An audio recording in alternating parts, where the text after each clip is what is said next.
سب سے پہلے میں اپنے اپوزیشن کے ساتھیوں کی طرف سے یہاں پہ بہت سخت احتجاج فلور آف دا ہاؤس اور تاریخ میں یہ ریکارڈ کرانا چاہ رہا ہوں کہ اپوزیشن کو آپ نے جس وقت یہ آرڈیننسز لے ہوئے اور اس پہ آپ نے ہمیں ٹائم نہیں دیا، یہ بولڈوز ہوا ہے، اس پہ ہم لوگ احتجاج یہاں پہ ایز اے ریکارڈ آپ کو سامنے کر دے رہے ہیں۔ اب آپ انہی آرڈیننس پہ تیسری دفعہ بات کر رہے ہیں سر میں اس پہ نہیں، یہ جس وقت ہو رہی تھی بات سر ہم لوگ ریکارڈ کرا رہے ہیں، نمبر ایک۔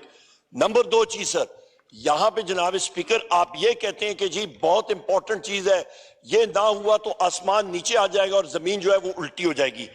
آرڈیننسز ہیں کیا؟ آرڈیننسز ہیں سر، ایک آرڈیننس ہے Pakistan postal services management board ordinance 2002، اس پہ یہ چینجز لانا چاہ رہے ہیں سر۔ اس پہ ایک آپ دیکھیں ریموول آف ڈیفیکلٹیز، یہ ایک ایک نقطہ ایک ایک لفظ قانون کا اس کی امپورٹنس ہوتی ہے۔ اس کو کہتے ہیں سر مسچف ان دا لا، وہ مسچف ان دا لا یہاں پہ جو لوگ بیٹھے ہیں ان سے میں چیلنج کرتا ہوں، چلیں ان سے پوچھیں کہ ان میں سے کتنوں نے یہ پاکستان پوسٹل سروسز آرڈیننس پڑھا ہے؟ کیا اس پہ کوئی ڈیلیبریشن ہوئی ہے؟ مجھے بتا دیں سر، میں اوپن چیلنج اور آن اوتھ حلف لے کے، یہ اوپر حلف ہے، اللہ تعالیٰ کے نام لکھے ہوئے سر، مجھے آن اوتھ بتا دیں کسی نے یہ پڑھا ہو۔ میں نے نہیں پڑھا سر، ہمیں تو یہاں پہ یہ دیا گیا ہے۔ نمبر ایک، یہاں پہ سر اس پہ آپ سیکشن 5 کو پڑھیں، substitution of section 28 ordinance of 2002، اس کا 28 میں ڈائریکٹ پوائنٹ پہ جاتا ہوں، ریموول آف ڈیفیکلٹیز، مسچف ان دا لا، جو کہ آپ سمجھیں کہ ٹریپ ڈور اپنے آپ کو بچانے کے لیے، اپنے لیے آسانیاں کیا، اپنے لیے خانچے بنانے کے لیے، یہاں پہ آپ پڑھیں سر as may appear to be necessary for the purpose of removing the difficulty۔ as may be necessary کیا چیزیں ہوں گی؟ وہ ڈیفیکلٹی کون تعین کرے گا؟ کسی سٹینڈنگ کمیٹی میں؟ خواتین و ذات آپ لوگوں نے پڑھا ہے؟ راجہ اشرف صاحب آپ نے یہ پڑھا ہے؟ یہاں پہ خورشید صاحب جو ہے، خورشید شاہ صاحب، کیا آپ نے پڑھا ہے؟ and the answer is no۔ یہ تہ خانوں میں خانچے جو بنا رہے ہیں یہ حکومت والے سر، یہ کس کی کہنے پہ؟ دوسرا آ جائیں جناب اسپیکر، یہاں پہ آپ نیشنل شپنگ کارپوریشن پہ یہ اتنی لمبی چوڑی آپ کی ترامیم آ رہی ہیں جناب اسپیکر، یہاں پہ نیشنل شپنگ میں آپ یہ ترامیم لا رہے ہیں، اس کو کون سی سٹینڈنگ کمیٹی نے پڑھا ہے؟ یہاں پہ آپ دیکھ لیں، پھر یہاں پہ آ جاتا ہے، یہاں پہ سیکشن 40 میں آپ ریموول آف ڈیفیکلٹیز، میں پھر وہاں پہ لا رہا ہوں، یہ بحری جہازوں کی بارے میں بات کر رہے ہیں، آپ کے ریٹس وہاں پہ فکس ہوتے ہیں، وہاں پہ آپ کے ٹورز لگ رہے ہوتے ہیں، جہاز باہر جا رہے ہوتے ہیں، بحری جہاز، وہاں پہ سر آپ امینڈمنٹ کر رہے ہیں کہ as may appear to be necessary for the purpose of removing the difficulty۔ وہی بات میں پوچھوں گا جناب اسپیکر، اس چیز کا وہ نیسیسری کی ڈیفینیشن ہمیں بتا دیں۔ کیا آپ حضرات نے یہ پڑھا ہے؟ آپ نے پڑھا ہے کیا؟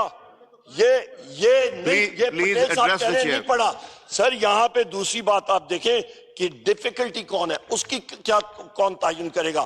وہاں پہ آپ خانچے کھول رہے ہیں، وہاں پہ کرپشن کا انبار لگے گا، اور یہاں پہ ہمارے ممبرز کو ان کو پتہ نہیں ہے، ان کو چھوڑے سر، یہ مسلم لیگ نون والوں کو نہیں پتا، ان کو نہیں پتا یہ کیا کر رہے ہیں۔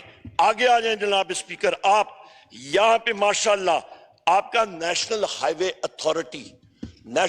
اتھارٹی کا سر یہ دیکھیں، اس پہ کیا کچھ نہیں ہو رہا، روڈز بنتی ہیں، نیشنل ہائی ویز بنتے ہیں، اس پہ یہ سارے کے سارے امینڈمنٹس۔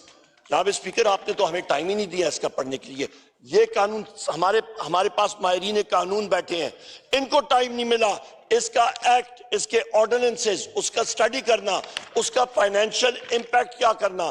آپ اپنے ٹھیکیدار کو اگین یہ بات، جس وقت میں ابھی اس کو چیک کر رہا ہوں سر، بار بار ایک چیز آ رہی ہے، یہاں پہ بھی آپ کا پاکستان نیشنل شپنگ کارپوریشن میں removal of difficulty, postal services میں یہاں پہ یہ آپ دیکھ لیں جناب speaker, page number 9، removal of difficulties, again as may appear to be necessary for the purpose of removing the difficulty۔ as may be necessary کا تعین کس نے کیا؟ ان مشکلات کا ڈیفیکلٹی کا تعین کون کرے گا؟ ہمیں بتا دیا جائے. ریٹ آگے یہ اپنے من پسند کانٹریکٹرز کو دے رہے ہیں, پیچھے ملک کا دیوالیہ ہو جائے گا. اربوں روپے کے پہلے ہی ہم لوگ قرضوئی ہیں, اوپر یہ ماشاءاللہ اپنی جیبیں فل کر دیں, پیچھے رہے گا کیا؟ پہلے بھی ہوتا جا جائے, ابھی بھی. پھر آ جائیں جناب اسپیکر آپ, amendment for the privatisation commission ordinance. Sir ہمیں کیا معلوم پرائیویٹائزیشن کمیشن میں ملک کے اثاثے state owned enterprises privatisation commission کے ذریعے بیچے جاتے ہیں. ایک ایک لفظ اربوں خربوں کی ویلیو ہے وہاں پہ جناب اسپیکر. یہاں پہ یہ بات آ رہا ہے اپیلیٹ ٹرائیبیونل کی بارے میں آ رہے ہیں, یہاں پہ آپ آ رہے ہیں جناب statement of objectives and reasons. اس پہ ہمیں کیا معلوم, ہمیں اپریز کرنے کا ٹائم نہیں ملا.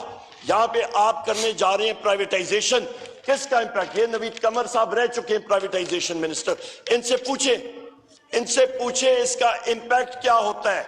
کیا یہ اس کے ساتھ will نوید قمر صاحب be able to stand behind these amendments؟ کیا یہ اس کو سپورٹ کر سکیں گے؟ کیا یہ باقی ساتھی اس کو سپورٹ کر سکیں گے؟ سر اس کا امپیکٹ فائنینشل ہے, جواب لیتا ہوں, اس سے آپ فکر نہ کریں. اربوں کا نہیں ہے, خربوں کا ہے. یہاں پہ سر میں نے جس وقت آپ نے میرا مائک آن نہیں کیا تھا, میں نے آپ سے گزارش کی تھی آپ کہ پوائنٹ آف آرڈر پہ تقریر کر لیتے ہیں. پوائنٹ آف آرڈر کی ڈیفینیشن یہاں سے پڑھ لیجئے. جی سر میں وائنڈ اپ کرتا ہوں. سر میں نے آپ سے ریکویسٹ کی تھی تصاویر لے لیں جو لوگ ان آرڈیننس کو سپورٹ کر رہے ہیں, کیونکہ یہ آرڈیننسز پاکستان کو بیچنے کے لیے ہیں. ہم لوگ آن ریکارڈ یہ لانا چاہ رہے ہیں اور تاریخ ان کو یاد کرے گی کہ انہوں نے پاکستان کو جی